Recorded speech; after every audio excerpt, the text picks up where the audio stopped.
All systems nominal. Hi guys, Mako here from Firebrand Gaming, and this is a first impressions look at the closed beta for the upcoming Mechwarrior Online. Alright, this is the launcher for the game, and after logging in I'm presented with an overwhelming hint to spend my cash on this game. They're opting for a free-to-play model where you can pay to win essentially, and just look at some of these awesome features down here. But before looking at what you can do with the launcher, I'll just take a moment to explain how this paying system works. This isn't a subscription model, it's pay to win, meaning that while you can achieve everything without paying, it'll take you longer. Payment is one-off, but additional currency can be purchased, and it gives you perks, such as the ones listed here, which give you an edge over the free-to-play players. There's more details on the Mechwarrior Online website, mdbomercs.com, about the exact perks that you get. I won't go into specifics here about each one, but it does allow you to get stuck in straight away. If you opt for free-to-play, like me, you're given 4 trial mechs. They're uncustomizable loadouts of 4 different chassis, and when using the trial mechs you obtain C-bills, which is the currency of the Mechwarrior universe, at a 25% reduced rate. You also don't get any experience, which is a bit crap, and that means that you'll need to grind games by using the trial mechs in order to buy your first real mech, and only then can you start to earn XP to unlocked pilot bonuses, which I'll look at in a bit. But first, back to our tour of the launcher. Now to the right we have our news feed. Every MMO launcher has it, and the devs put stuff here about what's going on. Now what I like about this one is that you can see they post news about actual in-game occurrences, as this game follows the Mechwarrior timeline, the Battletech timeline, and they post events as they happened actually in the universe, which is something I quite like about it. Moving down to the bottom of the screen we have how many people are playing, info about how much money we have, and our XP, and just a bit further up we've got social networking icons, pretty cool. Here we can see which mechs we have ready. You can ready up to 4 mechs at a time, which allows you to quick select and then quick launch with them, which you can customize and get ready via the Mech Lab, which I will look at in a moment. But as I said before, you can't customize the trial mechs, which are what I have here as I'm a free-to-play user. So let's get on and have a look at the Mech Lab. So this is the Mech Lab. Down the left we can see how much our mech weighs, what armor value it has, how much firepower it kicks out, and what heat efficiency it has, determined by how many heat sinks it has on, which you could see down the right. And here is a quick overview of the trial mechs. We have the Raven, which I've just shown you, the Centurion, this is the Dragon, and the Awesome, which is a pretty badass name. Like I said, up the right you can see what equipment it has on it. And the other tab we have here are the owned mechs. By default you can only have 4, and you have to accrue money by using the trial mechs to buy any one of these. So far they give you the Commando, Agena, Raven, Centurion, Hunchback, Dragon, Catapult, Awesome, and lastly the Atlas, which is the beast of all beasts in this game. The last thing I'll show you is the Pilot tab, which is where you spend your XP that you've gained on buffs and bonuses to you as a pilot, which increase your mech's destructiveness by giving you things such as greater heat efficiency, more module slots, increasing the amount that they torso twist, etc. But I don't have any XP yet, so without any further ado, let's get into game. I have my Centurion mech ready, and we will find a game now. Reactor online, sensors online, weapons online, all systems nominal. I do apologise. So, I'll be playing on Frozen City, and all the maps in the beta so far are of the Assault type, which are 8v8 death matches with the objective of either slaying all opponents or capturing their base, which is done by sitting inside a designated zone on a part of the map, and if you can stay there until the counter reaches 0, which is shown at the top of the screen, there one is red, you win outright regardless of how many enemies are still left standing. However, I do find that it tends to turn into more of a death match because there's more rewards for killing players.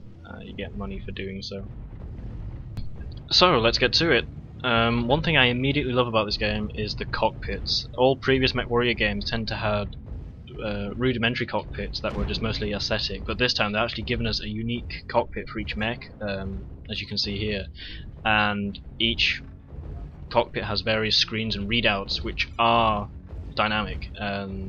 Things such as heat sink status, the amount of ammo you have left, even enemy target info, which is really unique, all the way down to weapons actually, and I will show you now weapon groupings, which is something familiar to all Mechwarrior veterans.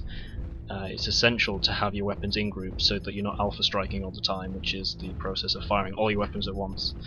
You can use the arrow keys to select individual weapons, and by using right control you can highlight a particular group and add or remove them from it, which is pretty much essential to weapon control. You don't want to be firing missiles accidentally when they're not targeted, or firing off groups of weapons into nothingness, for example.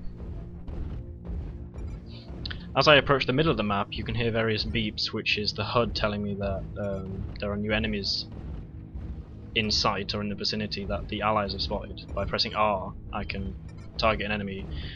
Targeting works via the method of a solid visual, so if you or an ally can maintain a visual on an enemy, it will feed that information back to the HUDs of all your team, so the rest of them can target enemies and focus their fire.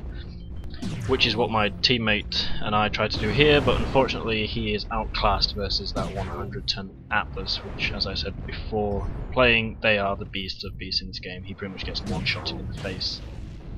Lots of enemies coming over that hill now, so I'm going to get the hell out of here. This commando thinks he can take me on, but as you can see, particularly when I got hit there, I love the damage features in this game. You can see when I got hit by the rocket that the HUD went fuzzy and distorted. Particularly when I was scoring some hits, as you can see here, particularly with the lasers, which are energy-based weapons, the enemies become red with, well, it's literally just superheating the metal. I love how that detail is put in there. Even the weapon effects are something I love. I'm a personal fan of Mechwarrior 2, and I'm used to the sort of pulse type firing lasers, but on this one they are solid, as I recall pretty much how Mechwarrior 4 was. But the effects on the lasers, they do look and feel like lasers. The sound effects are spot on. Same with the rockets really. I love how they have implemented the rocket firing system. The sounds on impact, splash effects, it's pretty good so far. I don't think there's much that they could tweak with that. Except maybe with some collision detection. The rockets, as you can see there, they don't really explode if they are fired too short. They just kind of disappear. But again, this is only a beta. There are a lot of bugs going on, which I can quite easily overlook so far. Nothing really game-breaking that I found. As you can see here, I'm harassing these two guys. As you can see from the top of the screen, we are a man down. They've scored 2 kills, we've only scored 1, and neither base has been attacked yet, and I'm trying to keep these two guys busy. The massive glowing red stick over there is the enemy Atlas, just quite literally scours my face with heavy lasers, which quite naturally wants to make me withdraw. Our base is now under attack as well. The little yellow bar, or orange, it's yellow I guess, is now going down, which means there is an enemy in our designated base, and as long as he stays there, that line will go down. So it's essential we get back straight away so that we don't lose outright. One thing I haven't really spoken about is the targeting reticle. You'll see that there's a circle which has a line drag in front of it. That is actually where my cursor is. The crosshair is the center of the mech. One thing familiar to Mechwarrior veterans will be the torso twist, so as I drag the mouse to the left and right of the screen, the mech's torso twists around. I'm not actually turning around, that's done by the A and D keys, which does add another level of skill required, because you're not only conscious of what you're looking at and shooting at, you have to be conscious of where your mech's going. You know, you could walk into a wall while trying to shoot something that's on your left, so it does require knowledge of what you're doing, what you're looking at. I haven't really spoken much about the HUD either. Obviously to the bottom left, you may have figured out by now, that's my mech status, and each little coloured section is a component, so you've got left and right arms, left and right legs, and then various parts of the torso. Now the colours go from blank to yellow to orange to red, and then from there they go critical and explode, which is bad. In the middle, got a map. The yellow bar going up and down is my throttle, and the red bar is heat, which I should have mentioned earlier. Heat levels and heat management is absolutely vital to survival really. If the heat gets too high, your mech will shut down. Unlike previous games, it won't throw warnings at you every 10 seconds, which was highly annoying. It just literally throws the warning at you, which you can see at the top, and that is a perfect display of bad heat management. If your mech overheats, you shut down automatically. You can override it by smashing the O key, which is annoying by default because it's right next to the P key, and if you mispress that, your mech powers down. P for power down. Annoying as hell. I've done it a few times. So heat management is absolutely vital, and that goes back to weapon grouping. You don't want to group too many weapons together, as one shot will just overheat your mech, and you basically become a sitting duck until you can power up again. I'm not exactly sure if you can overheat to explosion on this game. I've not yet done that, as I seem to power down quickly before that was even a threat. In previous Mechwarrior games, if you were too obnoxious with your heat, you could quite literally overload your reactor and explode. Which again is another thing that's missing from this game.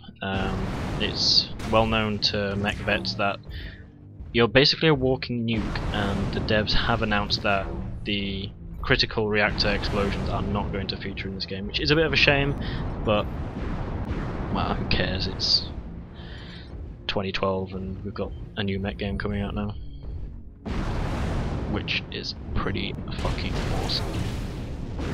While I have been withering on though, it has distracted you from the fact that we are now winning, and there goes down the 7th player, leaving one left, who I have targeted here, and you can see he is about to be in a world of hurt. Rockets raining on him. Looking in the top right, you can see his status is not good. He's pretty much a walking glow stick right now. Yep, there goes his torso. And just die already. There we go. Well, that was a complete playthrough of the Frozen City Assault map, and I realised that I didn't even touch on half the things that went on in that game. I will be making another video, hopefully when I get enough money to buy my own mech, and I will take you through some more features and explain some more of what's going on, so please join me next time. This is Mako for Firebrand Gaming. And please do remember to like, favourite and subscribe to our channel Firebrand Official. So until next time, happy gaming.